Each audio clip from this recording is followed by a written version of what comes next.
तो इतना panic create हुआ कि in fact as administrators, as a technical persons, इतनी कॉल आना शुरू होगी, not from media, from public, from my home, everywhere. अब क्या बनेगा, दोबारा क्या बनेगा, what is going to happen. तो लोगों के मन में काफ़ी शंकाएं भी हैं कि क्यों ऐसा होने वाला, क्या होगा, फ्यूचर पहले जैसी हालत हो जाएगी। तो इसीलिए कुछ हमने सोचा कि आप लोगों से इंटरेक्ट करना ज़रूरी है, ताकि public should be given correct message. In fact हम 2 वीकली बेसिस पे दोबारा भी मिल सकते हैं, ताकि we should know the progress, ताकि अनलेस जो पैनिक क्रिएट हुआ है वो ख़त्म हो। तो सबसे पहले मैं करना चाहता हूँ कि पर 2-3 दिन पहले we had our own meeting with our administrative secretary कि फ्यूचर कैसा रहेगा, क्या होने वाला है। तो इसमें हमने जायज़ा लिया कि कोविड की रिसर्च वापस होने आएगी, कितने पेशेंट्स आएंगे, हमारे इंतजाम कैसे हैं, are we prepared for that और नॉट। तो next day we had a meeting with the government of India, with the Honorable Health Minister of the country, and all the health ministers and senior officials of all states were a part of that meeting, very important meeting. Even ICMR भी वहाँ थी, और all the stakeholders जो vaccine बनाते हैं वो लोग भी वहाँ थे, स्टेक होल्डर्स वर देयर। तो टू स्टार्ट विद सम, मैं कुछ डेटा दूंगा कि कोविड का जो कहते हैं एक वेरिएंट है, ओमिक्रॉन का एक वेरिएंट है JN1, उसके कुछ केसेस वर्ल्ड में रिसर्च हुए हैं। तो पहला केस केरला में आया। एज यूजुअल, पहला आपको याद होगा कोविड भी साउथ इंडिया से स्टार्ट हुआ था, because probably they travel more from gulf and other places. And till day before yesterday, the data showed that there were about 3,000 cases of Omicron, a variant of COVID-19, J1. My other experts will rather throw more light on this. If I am wrong, they will rectify me. In the country, and most of them, 95% were restricted to the south part of the country. Kerala में थे about 2,000 cases, Karnataka में कोई 800, महाराष्ट्र में 40-50, बाकी rest of the countries में। But जैसा ये सोचा गया कि ऐसा नहीं होता कि बड़ी जल्दी ग्रो करेंगे, because festival season coming, new year आ रहा है, लोग ट्रैवल करते हैं, तो बड़ी जल्दी क्रिस क्रॉस होकर पूरी कंट्री में ये फैल जाता है। तो उसी पोजीशन को लेके it was decided why we should be, are we prepared for it or not, or how this variant is going to behave for future. तो सो फार जो डेटा हमें मिला है उसके बारे में शेयर करूंगा कि सो फार 3,000 केसेस में, अबाउट 3,000 केसेस में से 92% केसेस ऐसे which were manage at home care, isolation. That means this variant is probably very mild one, it is not a very severe one. This is just a very initial finding. Things may change in future, but so far we say the message was given to us by the ministry was that please, there is no need to panic. But at the same time, it was conveyed to us that don't lower your guard. और only 15 से 18 patients थे जिनको oxygen की ज़रूरत पड़ी, 3% patient थे जो ICU में गए. उनको एनालाइज किया गया, कहते हैं जो आईसीयू में गए जिनको ऑक्सीजन की ज़रूरत पड़ी मोस्टली वो पेशेंट थे जिनको कोमॉर्बिडिटी थी.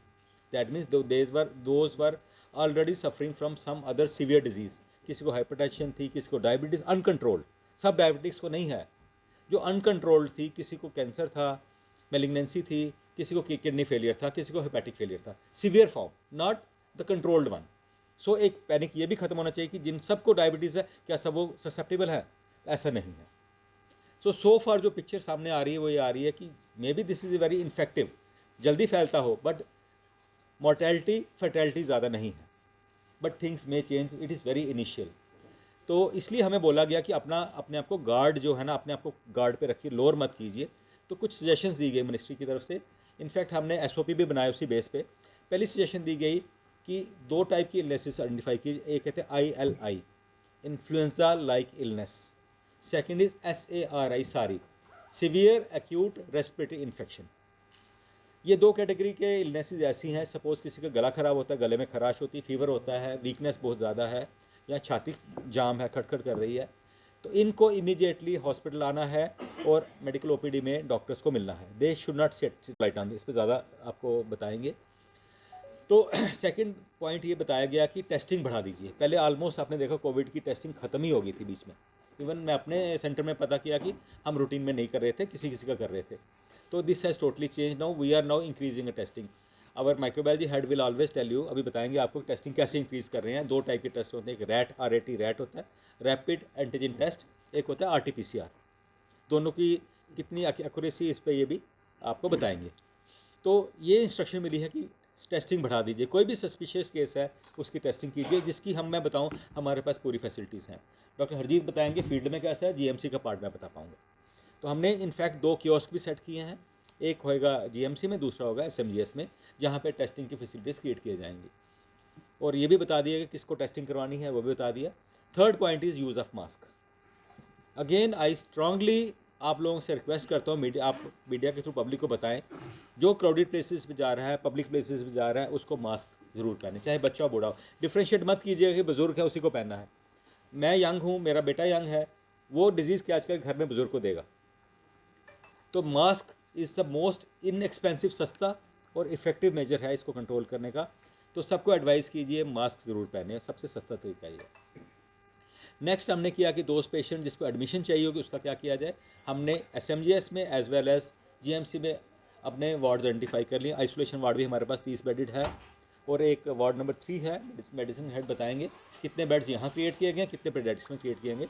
डॉक्टर घनश्याम सैनी भी आपको इस बारे में बताएंगे, ताकि जो पेशेंट सिक है, who requires admission is immediately admitted and given best of facilities. Next है ऑक्सीजन की रिक्वायरमेंट। वो हमने डिसाइड किया है कि अपने ऑडिट करेंगे और कोई भी ऑक्सीजन की शॉर्टेज नहीं होने देंगे। किसी भी हॉस्पिटल में जो जो प्लांट ख़राब है उसको सर्विस किया जाएगा, ताकि जितनी ऑक्सीजन से ज़्यादा कैपेसिटी हमारे पास हो, तभी कोई भी मुश्किल ना आए, कोई ऑक्सीजन के अभाव में किसी को परेशानी ना हो। और मेडिसिन का किया गया, जो जेके सप्लाई कॉर्पोरेशन से रिक्वेस्ट की गई, सारी मेडिसिन की रिक्वायर, इनफैक्ट बहुत कम मेडिसिन ज़रूरत होती है इसके बारे में। प्रिवेंशन और isolation and supportive care is most important. Antiviral drugs के बारे में आई थिंक डॉक्टर फयाज बताएंगे आपको कितनी ज़रूरत पड़ती है, मगर मैं ये बताऊँ कि we are fully prepared, we are geared up. और मोस्टली फर्स्ट वीक ऑफ जनवरी में शायद गवर्नमेंट ऑफ इंडिया बोले हमें मॉक ड्रिल करने की, वो भी हम करेंगे। कैलेडोनियन इंटरनेशनल स्कूल है सपनों का स्कूल। यहाँ IB, CBSE व कैम्ब्रिज करिकुलम में नर्सरी से 12वीं तक मिलेगा ट्रेन। हमारे इंटरनेशनल टीचर्स आपको सिखाएंगे फ्रेंच व कोरियन भाषा, जबकि थाईलैंड व दक्षिण कोरिया के छात्र भी हैं यहाँ एनरोल। साथ ही extra curriculum activity, career counselling, indoor swimming pool, shooting range, volleyball, तीरंदाजी, बैडमिंटन व स्केटिंग भी। यहाँ आपको मिलेंगे AC क्लासरूम व AC हॉस्टल, जबकि मेडिकल व इंजीनियरिंग के स्टूडेंट्स को दी जाती है नीट व JEE की परीक्षाओं के लिए कोचिंग। Admission open. अपने बच्चों के उज्जवल भविष्य के लिए चुने Caledonian international school, defence road, Pathankot. अधिक जानकारी के लिए संपर्क करें 9888 000 189 पर।